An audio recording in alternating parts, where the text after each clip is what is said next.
The Colorado Avalanche take a thumping against the Nashville Predators, but the Broncos won, so that's cool. We're going to talk about the Avalanche, though. A new episode of Locked on Avalanche coming at you.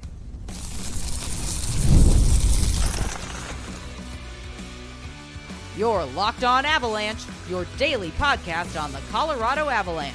Part of the Locked on Podcast Network. Your team every day.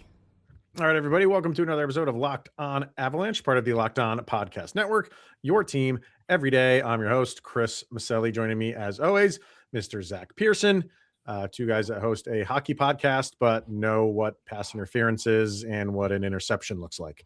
So thank you for tuning in and making this your first listen of the day. What's great is officiating is going to be a big topic on this episode too. How about that? Nothing says the playoffs have started in any sport than complaining about the refs. Like, that is you true. know, the playoffs are here when everybody just wants to talk about the refs. I get it. It just seems to be people can't accept what happens on the ice or on the field or on the court. So it's got to be somebody. The blame game gets thrown around. Well, and boy, did we see that over the weekend. Oh my goodness. So, and we'll get into the officiating, but I'm going to preface it now. Yeah. The Bills cannot blame officiating with 5 turnovers. The Avs cannot blame officiating for their loss to the Predators. It's not all about a call. That being said, I'm still salty about it, and I'm still not over that penalty, which we'll get to. We'll get the Bardakov penalty is what Zach's talking about. And we definitely will talk about that. I don't want to lead with that because then that makes it seem like, oh, that's what we're. No, that's why the Avalanche lost the game. No, the Avalanche played a putrid game on defense. And that's what lost them this game. We'll talk about the penalty. I just want to talk about it because it just doesn't make sense to me why the route that they took to get there is not what I feel like the review of a major is for. Pause on that. We'll talk about it in a little bit, but I want to get to the overall this 7-3 loss. Jared Bednar you don't really see him like that too much. I don't know if you watched his press conference afterwards. I'm not going to be as harsh on him as him. He was like, I didn't like anything about that game. Like, there was nothing good about that game. When you lose 7-3, even though there's a couple empty netters sprinkled in there, doesn't matter. You can be angry, you can be bitter, you can say like, yeah, there's things that need that we need to do differently. Like, we can't. That's not how we play. That's all true. For me, it's the defensive side of things. Offensively, I thought they were okay. When they got in the offensive zone. They got plenty of shots on net. Saros was great. You know what I mean? Like, you have that offensive game again against any other team, or even against Saros again. It's going to be difficult for him to make those saves. He was making some fantastic saves. But this, to me, was a defensive letdown by everybody. And that's what lost the Avalanche this game. So that is the thing that you need to focus on and get back in line, in order, whatever the case may be, because you play defense like that, and that plus that goal differential that you have, it's not going to even itself out because you're plus like 10,000, but it's going to start. It's going to start lowering a little bit. Yeah, I agree. The defense was, to use the same words you already used, it was putrid. I don't even know what exactly was happening there. There were so many points in that game where I'm just like, are we just letting them maintain possession? Like, it doesn't even feel like they were. And I know they're trying, and I don't want to sit here and be like, but it looked so bad. It just never looked defensively like you had any answer for what Nashville was trying to do. I do wonder how much does Devontae's being out really affect this defense? Because it looks like it's pretty impactful. I mean, but he's not out there for all 3 pairings. You know what I mean? Like it affects it for part of it, but what's he got to do with Brent Burns and Josh Manson? What's he got to do with Malinsky and Girard. Sam Girard played maybe the worst game I've seen him play as an Avalanche player. And I'm sure there's all the Sammy G haters out there like, oh, I can find many games. You can find many plays that you don't like that Sam Girard made. This as a whole, from beginning to end for Sam Girard was just god awful. And those are games that kind of put you on a block. Put you, as this guy lost it.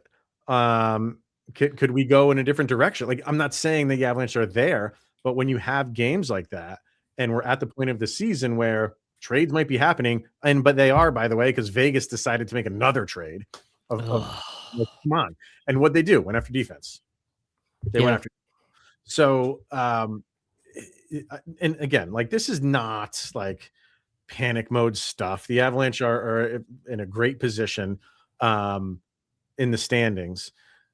But you want to stop this now. You want to stop this. Okay, like how that was. This was just, one game, and you just bag this up, put it on the neighbor's front porch, and light it on fire, and be done with it. And then we're not, because if this keeps happening, then you're at the point of the season, like I said, where moves will be made, and just because the Avalanche are far out ahead of everybody doesn't mean they're just like, okay, well, we'll fix it. This is just, so like, no, like there is ups and downs of the season, even for a team that is playing as well as the Avalanche are. So don't expect them just to sit back and be like, oh, we'll kind of fix this with the team we have. If there's guys that are not playing up to the standard, you're gone. Doesn't matter if you're in first place by 12 points or if you're in last place by 20, you're gone. So we'll see where this goes, but just you hope it's just this one game where it's this bad. And we'll give them the opportunity to fix that, but just didn't. So and here's kind of my thought with it, because Bednar even said afterwards, he's like, because he was asked, like, do you guys just throw this game out? Is there anything that you're noticing? And he goes, there are trends that I am starting to notice that I don't like. And he was like you said, that, which is crazy, because if I was as angry as Bednar was, I'm probably not maintaining my professionalism quite so well. Right.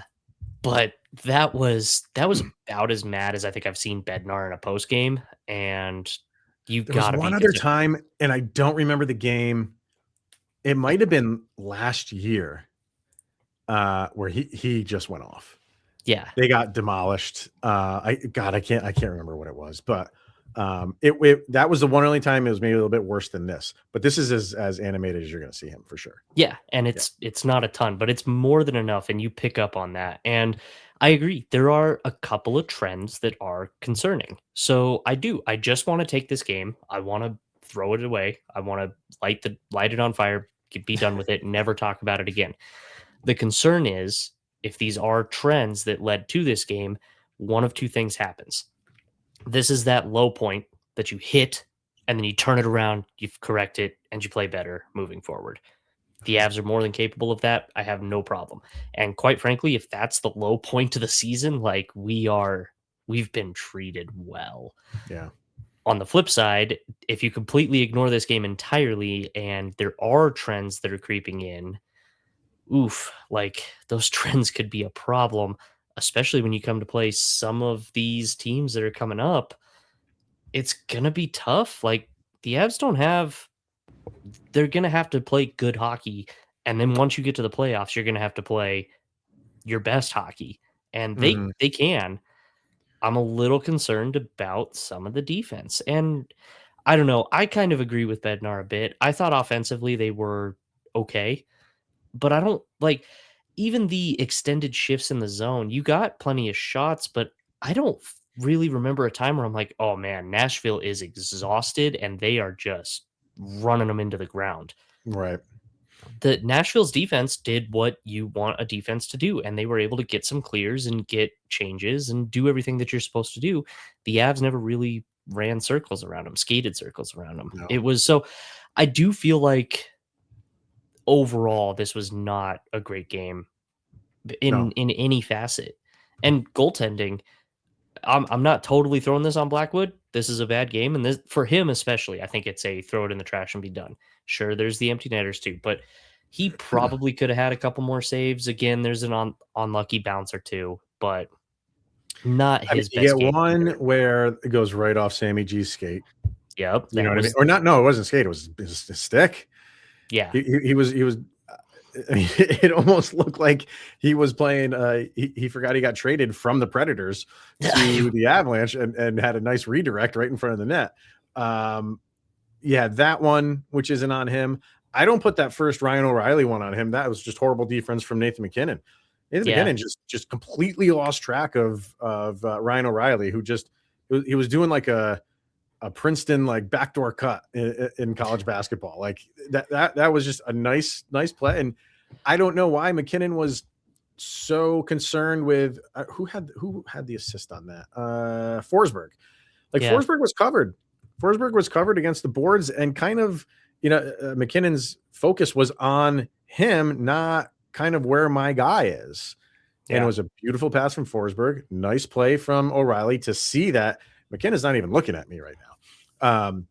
So that was just a breakdown defensively, but just defensive breakdowns over and over and over again. You had just, oh my God, like how many times could they just not get the puck out of the zone again?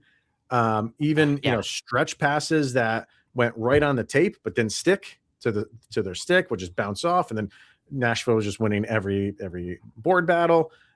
It was, if you're going to lose a game, and kind of like the way the Avalanche have lost games this year, hard fought games, it's decided in like the last couple minutes, or it's decided in overtime, or the horrible shootout that everybody hates.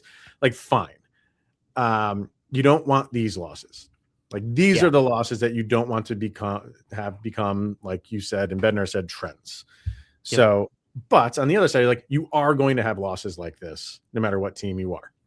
No matter how, even if the Avalanche, you've been playing well all season long, you are susceptible to losses like this too.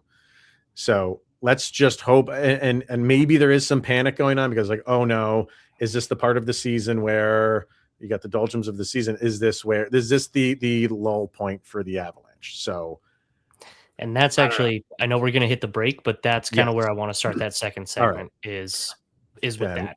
Then let's do that. And then of course we'll look into that Bardakov one, because I think we're both still fired up about that. Yeah. Salty as heck. So let's get our first break in. Lots more to do, including Zach's power rankings for the week. So we'll get to all that next. FanDuel, football, Denver Broncos, AFC Championship. It's happening. FanDuel is officially in playoff mode. So are we. Every game day during the NFL playoffs, FanDuel is giving customers even more ways to get in on the action. And right now, every NFL playoff game day, FanDuel users get a profit boost pack waiting for them inside the app. Each game day, you'll see a pack loaded with multiple profit boosts, and you can apply them to the bets that you like most. And do we like the Denver Broncos in the AFC Championship? Sans Bo Nix. What do we think? I do. Over the New England Patriots. As of recording this, it's already set. It's in Denver. It is, yes, I am taking that. Right now, FanDuel has the Patriots as a 4.5-point favorite. I am absolutely taking it. What do you think it would be if Nix was there? I mean, is Nix worth 4.5 points? I think would this be like a one? Would Broncos be like a 1-point favorite or something like that, or a 0.5? I think it'd be a 1.5 dog, honestly, and I think that's where it ends. I think right now it opens at 4.5 dogs. I think by the time the game rolls around, they're 1.5 dogs. All right, but yeah, I think Nix is worth about 3 points. It's going to be a challenge for sure without him, but I'm with you. I think they will have a better chance against New England than they would have had against that defense and in Houston. Yep. So we'll see where it goes. So you make your picks and apply your profit boost to go after even bigger payouts while the playoffs keep rolling. Visit FanDuel, official sportsbook partner of the NFL.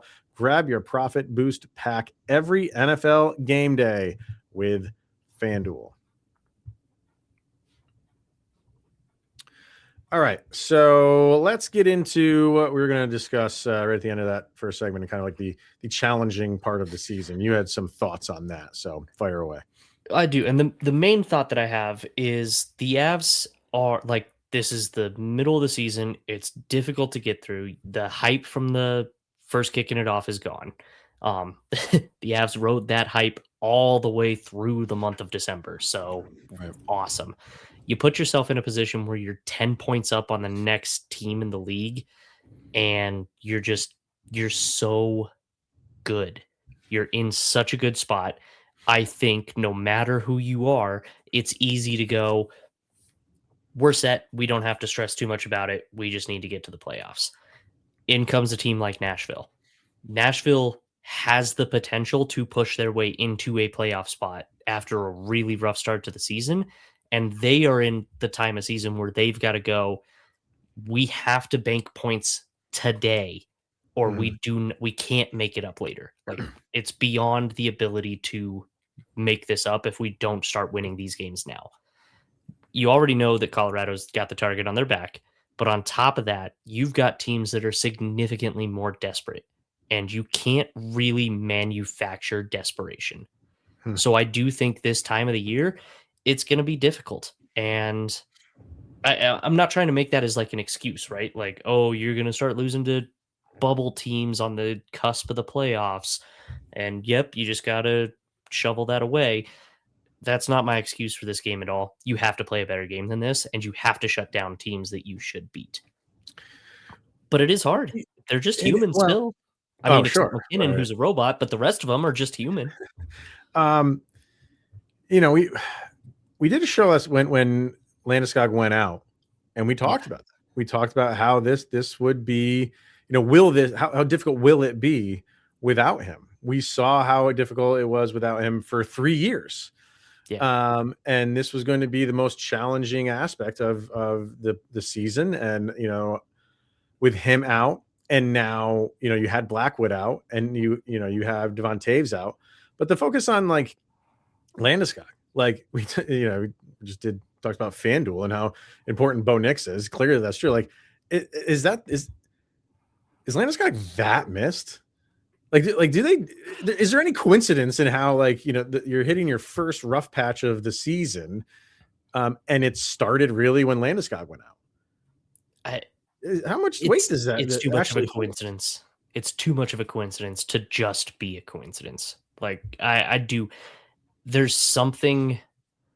I don't want to elevate this guy to like magical status, but it's almost like it's close. There's something he brings that you just can't measure anywhere else, because he's not scoring on every play. We talked about how his scoring was a little lower, and he would get there, and we knew he'd come back and he'd start doing all of that. The whole team, though, just plays on a weirdly different level when Landeskog is on the ice. And so, yeah, there is like an almost mystical sense to Landeskog. And yeah, he clearly is that important. So he's going to have to be like a Jaromir Jagr and never retire. Yep. So he can just play with the Avs, and they can have a winning record year in and year out because he's in some capacity there. Yeah. It's wild. It is just really wild on how when he's not there, this team just fluctuates as much as they do. Crazy. It's really crazy. Yeah. All right. So we're talking about this now because again, this is not why the Avalanche lost this game. If you've listened to the first almost 19 minutes of this episode, you know why the Avalanche lost this game. But that doesn't mean we can't talk about what the heck is going on with some of the calls or no non-calls in this game in particular. And the Bardakov one is what's getting brought up. I don't get it, because they blow a play dead because there's a Nashville player injured on the ice. And because of that, then they decide to throw out that, well, we're going to review it. And the only way we can review it is if we call it a 5-minute major. Yeah. There's no other way to review it. And then when you review a 5-minute major, you can either leave it as a 5-minute major or decrease it to a double minor or a minor or call no penalty. And they decided to call a interference call, which the issue is you didn't call any penalty to begin with. And I went back and I posted the video when they made this rule in the 2022 season. The rule was after a ref calls a major, they can review that. Yeah. So, but now what are we doing? We're just retroactively calling a major when no major was called. The play didn't stop because of a penalty. No. The play stopped because there was a player injured on the ice. There was no arm up in the air to call a penalty. Am I wrong in thinking, how can you then go back and call that a major when you didn't to begin with? No, Explain it to me. It makes zero sense to me. I don't understand this at all. On top of that, I also don't understand how it's an interference penalty. It's right there. It's a hit that's like maybe a half a second too late. At full speed, there is zero reasonable expectation for him to not still make that check. He's already committed. He's already there. It's like, this is where replay assist is starting to get to the point where I just absolutely cannot stand it anymore. It is breaking the game, because if you slow it down to 1/1000th speed, then he had 35 full seconds to make that decision and skate away. Right. But that's not the speed the game's played at. Right. That he does not have time to change out of that. The puck gets thrown away. He makes the hit. It's that quick. There's no reason that should be a penalty. I get the reviewing it for the major when there's no penalty on the play either does bug me, but maybe not a ton, because I think in the real speed, they don't see that that's a hit there. But then you're like, okay, that dude's been down really long and it was a hard hit. Let's go ahead and call that because we're going to review it. Now, we took a look at it, and in full speed, Bardakov comes up, lays a check into the back of his numbers. His head goes flying into the boards. And now that's absolutely a 5-minute major for intentional boarding. And we can see that on the replay. Okay. That's maybe but to me, it feels like that ends up getting called the way it does because you watch it slowed down. Yeah. And that's what bugs me more than anything else. The funny thing is, remember we just did a mailbag episode and someone asked if we watch the other team's feed. Yeah. I went back and watched the Predators feed of that play, and the color commentator, I don't know his name, when they showed the replay, because they didn't even see it like when it happened too, like after the fact, like, oh, so-and-so is down. And then they did the replay in slow-mo and they were like, oh yeah, he takes a forearm to the head. What? No, he didn't. And this is like when I'm watching that, I'm like, oh my God, this is like exactly, I can't remember who asked that question, but like this is the perfect like response to that question of like why some people like don't like watching the opposition, because like, no, he did not. That was a clean hit. It was a hard hit. It's unfortunate he got hurt because of it, but there is no penalty there. None. No. And then to follow all that up, because Nashville scored on that penalty. Yep. On the power play. So what do the refs do? They throw a makeup call for the Avs when it doesn't matter. A makeup, and then another penalty at the end of the game, like that Nashville's already up 6-3 at that point. And then there's like 2 minutes left. They call another penalty so Nashville can get a 7th. It was just like, and then what about the one play on Natchez, who just gets completely upended? Yeah. Nothing. And I know stuff like that happens a lot where there's no calls, but this whole, just the whole, like, or we're going to make up for it for a meaningless power play for the Avs and then do another one late in the game. Those were laughable, but that whole scenario, it was just, I think it was bad. And again, it didn't cost the Avs anything, but it kind of took them out of the game when all was said and done.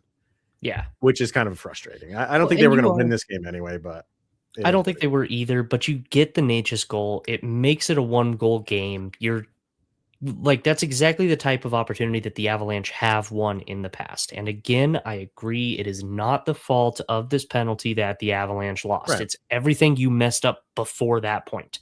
You can't have that crappy of a first period and win a game typically. Yeah. Like, you have to play the whole game. But yeah, the fact that they score on it, the fact that it's replay assisted, slowed down, change your mind, make it an interference. Like, Get out of here with that. Yeah, Stop it. I don't like that they like, oh, we missed it, so then we're gonna call it a major. Yeah. I don't like that. You missed it. You missed it. That's on you. And I don't like, oh, let's go back and review it. Okay, if that's the precedent we're gonna set, then guys are just gonna be dropping and saying like they got hurt just so play can stop. Yeah. And then we're gonna go back and review it. Like I don't like where the nature of the rule is good. What those refs did with it, I feel is like a loophole that I don't think should be there. If you didn't blow the play dead because of a penalty, why are you blowing the play dead? If you're blowing the play dead because of an injury, fine. But then you can't say we're going to call a mystical major just to go review it. And then you go review it, fine, go review it. And then you look at that and say it's a penalty. Look at that and say like, no penalty, we're moving on. It's just, I don't know. Maybe it just needs to be that if you call the major, it either has to be a major or a nothing. I don't know how you fix it. That's just throwing something out there. Like, no, yeah, I don't. It just seemed like the refs were like, oh, this guy got hurt, so we have to call something. Agreed. Which isn't the case. No, that's not how it works. Anyway, Avs lost, not because of that. So just due to the actions of Valeri Nichushkin, Howler got hurt on the play. There it is. That will never die. All right, so let's get into power rankings. We got 4 games this week. I mean, if we're including Sunday, did you do all 4? I got Sunday on there. So man, all right, busy 4. Week for the Avs. Where do their opponents rank in power rankings across the internet? Let's get into that next. We got Indeed. If you've ever hired someone who looked good on paper but wasn't the right fit, you know how important that can be. And when you want candidates who truly match what you're looking for, trust Indeed sponsored jobs. If you're hiring, Indeed is all that you need. Stop struggling to get your job post seen on other sites. Indeed sponsored jobs.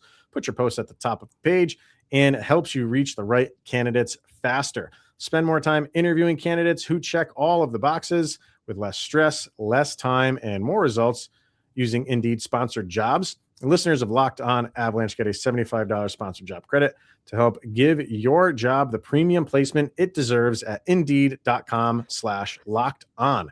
Just go to Indeed.com/locked-on right now and support Locked On Avalanche by saying you heard about Indeed on this very podcast. Terms and conditions apply. If you're hiring, do it the right way. Do it with Indeed. Busy week for the Avalanche. 4 games, if you're including Sunday, for the week. So like we do at the beginning of every week, Zach throws out the power rankings of where their opponents are playing on different sites, including his own, which you can get if you subscribe to our Everydayer Club, by the way, which we didn't mention because we were fired up at the beginning of this episode. But so fire away, sir. Let's see. Let's throw out there who the Avalanche opponents are for this week. We got the Capitals on Monday, Wednesday, Anaheim Ducks, Friday, the Philadelphia Flyers. That ends the homestand. And then on the road in Toronto, that starts a 4-game road trip, 3 of which are in Canada. So those are opponents. Where do they stand? All right. So we're going to start with ESPN this week. ESPN has got the Avalanche at 1, last week 1, big surprise. That still seems to be pretty standard. Washington Capitals next game, they have them coming in at 10, last week also ranked 10, so no movement for Washington. 10 is where they live. Yep. Okay. That one made me go as well. Yeah. That feels a little high for this Washington Capitals team. It does. That's where they've got them. Okay. ESPN has got Anaheim at 26, last week at 25. Wow. That that's okay. Seems a little low for my liking, but all right. They have got Philadelphia at 16, last week 7. Wow. I get the on that one too. They were at 7 last week. 7, and then they only dropped them to 16. So they're not trying to overcorrect, I guess, but that still does not seem to quite fit where the Philadelphia Flyers currently should be existing, in my humble, I just want to make sure I hear that opinion. They had them number 7 overall last week. Correct. Who's doing power rankings over at ESPN? Ooh, that's a good question. Is there an intern that they just hired? Be like, you know, we don't care about the NHL, so you're doing power rankings. 1 through 32. So yeah, they had Philadelphia 16. Let me scroll to 16 real quick. And previous was 7. So that's all accurate. Wow. Sean Allen and Victoria. It's either Matlash or Matiash. I'm not sure if that's an A or an L. So I apologize if you are undoubtedly listening to this very, very popular Avalanche podcast that I mispronounced your name. Not my intent, but yeah, anyway. I don't know why you have Philly there. Yeah. And then they've got Toronto 14 this week, 16 last week. I think that's the only one that's like okay. I think Anaheim's a little low, but that's probably my second most agreed with. It's not fully agreed with, but yeah, I think Toronto, actually, sneak peek, Toronto is where I have Toronto. So there you go. Yeah, that's all right. I mean, Anaheim at 26. That is just a little low. I mean, they're tied for the second wild card right now. Yep. Yes, San Jose has a game in hand on them. But that's okay. If you're just taking 16 teams for the playoffs, they're say 17 or 18 if you're using the Eastern Conference team as, you know, the first team out. Yeah. That's 9 more positions, 10 more positions, and that doesn't make sense to me. Fair. Anyway, keep going. We'll move on. We'll move on to the Athletic. The Athletic, again, Avalanche won last week. Washington, they have the Capitals at 17, moving down 1 spot from 16 last week. Okay, I can compete with that. That's all right. They have Anaheim at 29, moving up 1 spot from 30. What am I missing here? What am I Anaheim missing? had a really bad run. Not last week wasn't terrible, but the week before was especially brutal, and the week before that was also really bad. I have Anaheim a little lower too. And I know like these come out on different days, but as we're recording this, they've won 3 in a row. Yes, they are 3-6-1 in their last 10. Okay, that's not great, but they're still right there. I mean, 29? You're saying there's only 3 teams in the league worse than Anaheim, who is on the verge of a wild card spot. I know it's tight this year. That is true. But yeah, 29 feels a little low, but that's okay. Go ahead. For Philadelphia, 19, moving down from 13 last week. That's good. And then Toronto, they've got them at 12, moving up 2 spots from 14 last week. I think that's okay. A lot better than ESPN anyway. Yeah. All right. NHL.com with their Super 16, and if you're not in the top 16, you don't matter. Nope. They have got Washington at 13 this week, moving down 2 spots from 11 last week. Okay. All right. Anaheim and Philadelphia do not matter. Sorry. And neither one were ranked last week either. So you guys don't count there. And then they've got Toronto at 12 from not ranked last week. Okay. All right. The Hockey Writers, which is always good for a interesting choice or two, I feel.